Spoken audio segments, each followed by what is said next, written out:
How I earned my first $50, the lessons I learned, and why that simple job still shapes my life today. You ever have that one moment where you realize, holy crap, I just made my first real money?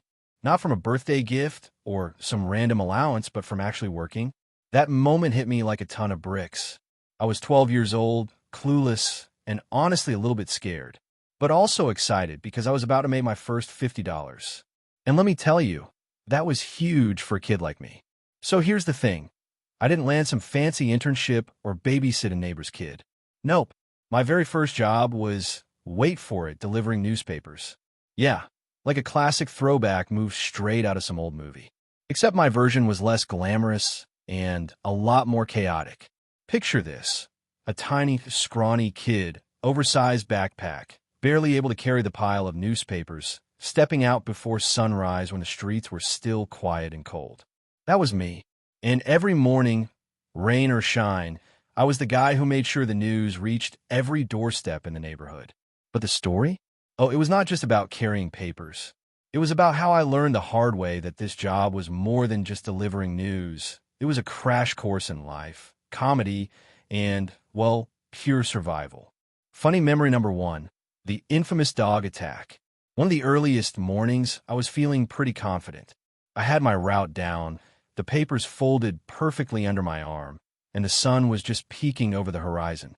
Then out of nowhere, this massive, slobbering dog, probably twice my size, came charging at me like I was the last bone on earth. I froze. The dog barked.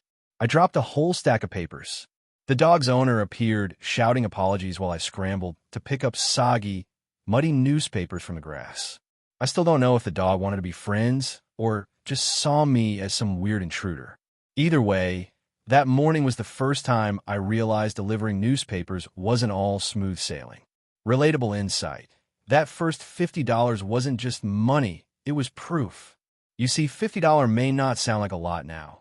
Heck, maybe it's just a coffee run today, but back then, it was proof. Proof I could do something real, earn something on my own, and maybe, just maybe the world wasn't so scary.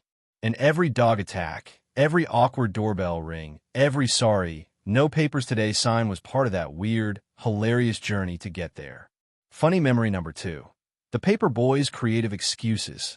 Oh, and let me tell you about the time I tried to convince my mom that the newspapers magically disappeared in the laundry room. Yeah, that was a classic.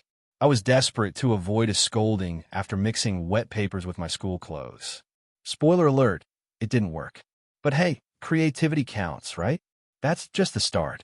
The first $50 opened a door I didn't know existed.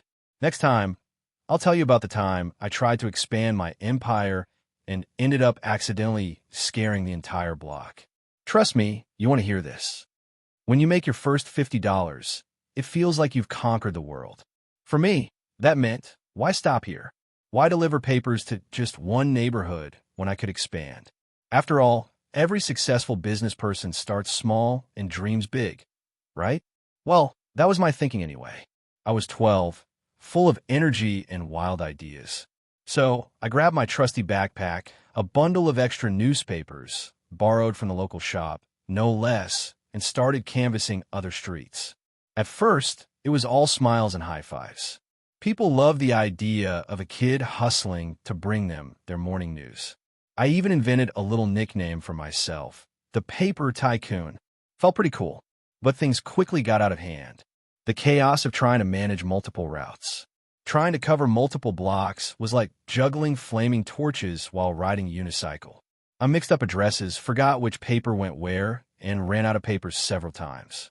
Once, I accidentally dropped a whole stack in someone's front yard, and the wind scattered them like confetti. I spent half an hour chasing flying newspapers around while the neighbors watched from their porches, laughing. My little brother found the whole thing hilarious. He'd shout, "Tycoon, you dropped your empire," while I scrambled to gather the mess. Honestly, it was like a comedy sketch. Enter the neighborhood watch, suspicion rises. Here's the part where things get interesting. See, not everyone was thrilled with my growing newspaper business. Some neighbors started complaining that a kid was knocking on the door too early or papers were piling up on the steps. One lady even called the local community center to ask if I was officially licensed. I wasn't. I didn't even know there was such a thing. Things escalated when one grumpy neighbor accused me of spreading rumors because a paper he received had a headline about some celebrity scandal. I swear, I just delivered the papers. I didn't write the news. But still, I had to listen to a 20-minute lecture about responsible journalism from Mr. Thompson, the neighborhood's self-appointed mayor. The Great Paper Chase, a lesson in perseverance. Then came the morning that tested every ounce of my willpower. It was pouring rain, cold, and miserable outside. I was determined to deliver every single paper on my extended route. About halfway through, my backpack ripped. Paper spilled out, got soaked, and the wind blew some right into a muddy puddle. I ended up crawling on my hands and knees to rescue soggy newspapers, getting soaked and covered in dirt. At that moment, I thought, is this worth it? My fingers were numb, my shoes squished with every step, and I had at least 10 more blocks to go. But then a little girl, probably 7 or 8, opened her window, smiled, and shouted, "Thank you, Paper Tycoon." That tiny moment of appreciation gave me the boost I needed to finish the route. The first real customer interaction, a small reward with a big impact. After that day, I realized the job wasn't just about papers or money. It was about the people. One afternoon, while delivering a paper to an elderly man, Mr. Jenkins, he invited me inside for lemonade. We chatted for a while, and he told me stories about his youth, how he once delivered newspapers too, and how that job taught him responsibility and grit. It was one of those rare moments where I saw a glimpse of the future, a connection between generations. That lemonade and conversation meant more than any dollar I earned. Tried out my game, Marketing 101 Kid Edition. Flush with new confidence, I decided to advertise my services. I made little flyers on colored paper and stuck them to lampposts around the neighborhood. The flyers had slogans like "Get your news fast" and "Reliable, friendly, local." I was proud of my marketing genius. Unfortunately, not everyone appreciated my flyer campaign. One morning, I was woken up by a furious knock on the door. It was Mrs. Garcia, the local librarian, holding one of my flyers and demanding I take them down immediately. Apparently, my flyers were cluttering the streets and distracting drivers. Lesson learned. Always ask permission before posting your marketing materials. The reward. First paycheck and the sweet taste of success. After weeks of hustle, I finally got my first paycheck. It wasn't much, $1.50, but it was mine. I remember sitting on my bed, counting the crumpled bills over and over, feeling like I'd won the lottery. That $50 wasn't just money. It was proof that hard work pays off. It was the start of believing in myself. By the time I was knee-deep in my little newspaper empire, I thought I had the whole business figured out. I was a kid with ambition, and ambition doesn't always come with common sense. So naturally, my next big idea was to automate the whole delivery process. Yes, you heard me right. I wanted to work less but earn more. It sounds smart on paper, or well, my 12-year-old brain it did. I imagined this slick operation where I'd prepare all the papers, map out routes perfectly, and have helpers to take care of the deliveries. I figured, why not hire my friends?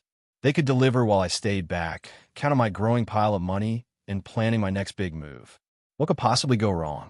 Recruiting the team, a comedy of errors. I started by rounding up my classmates during recess. Hey, want to make some money delivering papers? I pitched it like I was the CEO of a startup. A couple of kids said yes, mostly because they thought it'd be fun and they'd get to hang out with me. I handed out papers, explained the routes, and promised them payment from the profits. The plan was, I'd fold and organize, they'd deliver. It all seemed perfect until the next morning. The morning after, chaos unleashed. I woke up early, excited to check the status report, or rather, the status of my business. But the neighborhood was in uproar. I got calls from angry neighbors complaining that their papers weren't delivered, or worse, were thrown on their lawns in soggy piles. Turns out my helpers had no clue what they were doing. One kid delivered the entire block's papers to the wrong street. Another tossed papers over fences like frisbees. One even left papers in people's mailboxes where they got soaked in the rain. The mess was legendary. To make matters worse, the grumpy Mr. Thompson, the self-appointed neighborhood mayor from Part 2, marched up to my door with a furious scowl. "Young man," he said, "this is unacceptable. If you want to run a business here, you need to be responsible. This disaster must stop." I tried to explain it was my first time managing a team, but his expression said, "I've heard enough." Damage control, learning the hard way. That day, I spent hours apologizing, picking up soggy newspapers, and promising better service. My team slowly evaporated. The kids lost interest, the money ran dry, and my empire crumbled faster than I expected. But amidst the disaster, I learned something important. You can't just delegate and expect everything to run smoothly. Real responsibility means being involved. The silver lining, surprising support. Just when I thought I'd lost everything, Mr. Jenkins, the kind elderly man from Part 2, showed up with a steaming cup of hot chocolate and some wise words. "You know," he said, "everyone fails at first. What matters is if you get back up and try again. Running a business is tough, even for adults." That simple encouragement gave me the boost I needed to keep going. Regroup and rethink my comeback plan. After the disaster, I realized the key wasn't to work less, but to work smarter. I cut back to my original route and focused on doing it really well. I paid attention to details, learned to manage my time, and became more organized. I even created a little notebook where I tracked deliveries, complaints, and tips. This notebook became my secret weapon. It kept me focused and helped me improve every day. Funny side note, the nickname sticks. Despite the chaos, my neighborhood still called me Paper Tycoon. The irony wasn't lost on me. I was less a tycoon and more a kid with a mess of soggy papers and a stubborn will to succeed. One time, after a particularly rough morning, my friend joked, "You're more like the paper tornado." I laughed so hard I almost dropped the papers. What the first job really taught me. Looking back, that newspaper gig was more than just about the money. It was my first real taste of responsibility, failure, and persistence. I learned how to handle criticism, sometimes harsh, like from Mr. Thompson, communicate clearly, or risk your team throwing papers everywhere. Own your mistakes and fix them. And above all, I learned that success isn't about never failing. It's about getting back up every time you fall. So there I was, clutching my hard-earned $50. To a 12-year-old kid, that was serious money.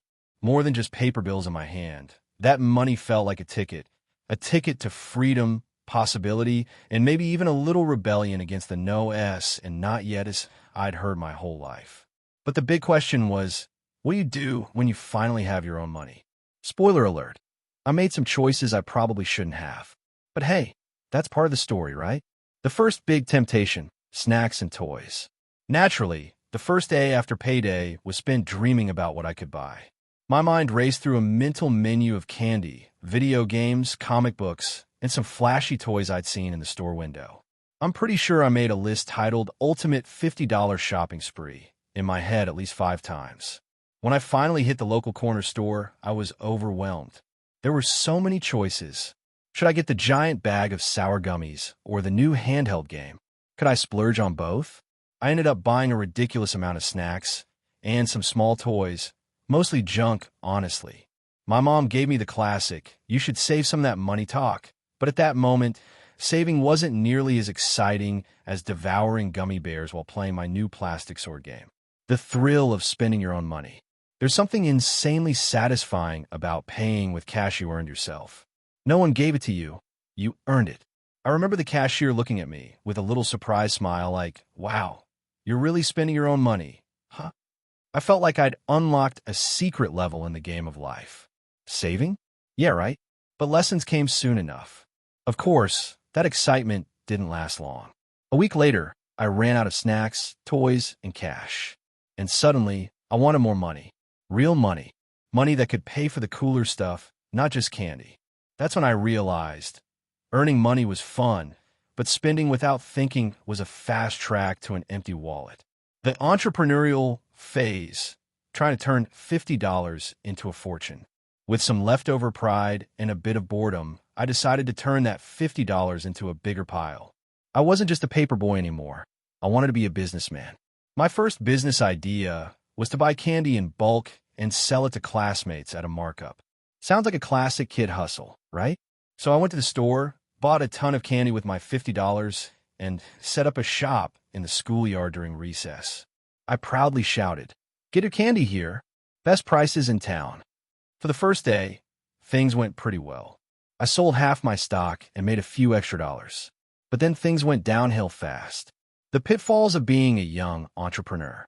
Turns out, candy sales at school are tricky. Some teachers didn't like it and told me to pack up. One kid tried to return a candy bar because he claimed it didn't taste right.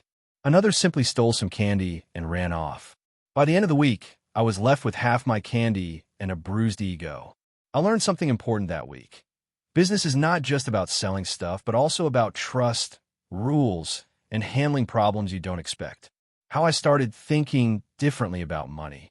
Those ups and downs made me realize that money is more than just fun or snacks. It's a tool, something you can use to build, save, or even help others. I started keeping a little journal where I track my earnings and spending. That was the first step to understanding budgeting and saving, even at 12. A surprising investment, the library card. One of the best things I did with my first money wasn't buying candy or toys. It was getting my own library card. That card gave me access to books, magazines, and stories. Things that didn't cost a cent beyond the card fee, but gave me endless worlds to explore. Books became my secret treasure. They opened my mind to new ideas, adventures, and dreams beyond the neighborhood. The big picture, what $50 really meant. Looking back, that $50 wasn't just a number on a paycheck. It was my first taste of independence, of making choices, of learning from mistakes. It was the beginning of a journey, one filled with laughs, failures, and small victories. And even though I blew most of it on candy and toys, it was my money, and that meant everything. When I think back to that first job, that first $50 and all the chaos, fun, and lessons in between, I realize how much it shaped who I am today. It's funny how a simple paper route, full of soggy papers, cranky neighbors, and a ragtag team of helpers, can teach you more than any school lesson. Not just about money, it's about mindset. At first, I thought money was the goal. But over time, I saw that money was really a tool to build skills, confidence, and independence. That first $50 taught me to believe in myself, even when things got messy. It taught me the value of hard work, persistence, and owning up to mistakes. It showed me that success isn't instant. It's a journey filled with failures, course corrections, and small wins. The power of responsibility. Taking that paper route wasn't glamorous. It was early mornings, rain, and sometimes cranky customers. But it was mine. I was responsible for delivering those papers, for managing my team, and for fixing my mistakes. That responsibility made me mature faster. It gave me a sense of pride and ownership I hadn't felt before. Even when I messed up, and believe me, I did plenty, I learned to face the consequences and make things right. Learning communication and problem solving. Managing a small team of kids who didn't exactly share my enthusiasm wasn't easy. It pushed me to communicate clearly, delegate, and think on my feet. When my helpers botched deliveries, I had to figure out damage control, handle complaints, and keep the business afloat. Those early experiences were my first lessons in leadership, lessons that I still carry with me. The value of community and connections. Delivering newspapers put me face-to-face with neighbors of all kinds. Grumpy Mr. Thompson, kind Mr. Jenkins, and even the suspicious Mrs. Garcia. Those interactions taught me that business is about people. It's about relationships, trust, and community. The simple act of delivering news connected me to my neighborhood in a way that was meaningful and real. How that first $50 sparked bigger dreams. Holding that $50 in my hand, feeling that sense of achievement, lit a fire inside me. It wasn't just about paper routes or candy sales. It was about possibility. It was proof that if I worked hard, even a kid like me could make something happen. That belief pushed me to try new things, take risks, and chase bigger goals. Looking forward, lessons for life. Now, years later, I see how that first job was just the start. It was a stepping stone to bigger challenges and opportunities. The grit, determination, and resilience I built then still guide me today. And whenever I face a tough situation, I remember the kid running around with soggy newspapers, hustling through rain and grumbles, learning what it means to take charge of your own life. Final thoughts: the magic of the first job. Everyone's first job is special. It's the moment you step into the world of work, responsibility, and self-reliance. For me, that $50 was more than just money. It was a symbol of possibility, the start of a journey filled with growth, mistakes, laughs, and pride. So, whether your first job is delivering papers, stacking shelves, or something totally different, remember this. Your first paycheck isn't just cash. It's a lesson, a challenge, and the start of your own story. And who knows? Maybe one day, you'll look back and realize those early steps shaped everything you are today.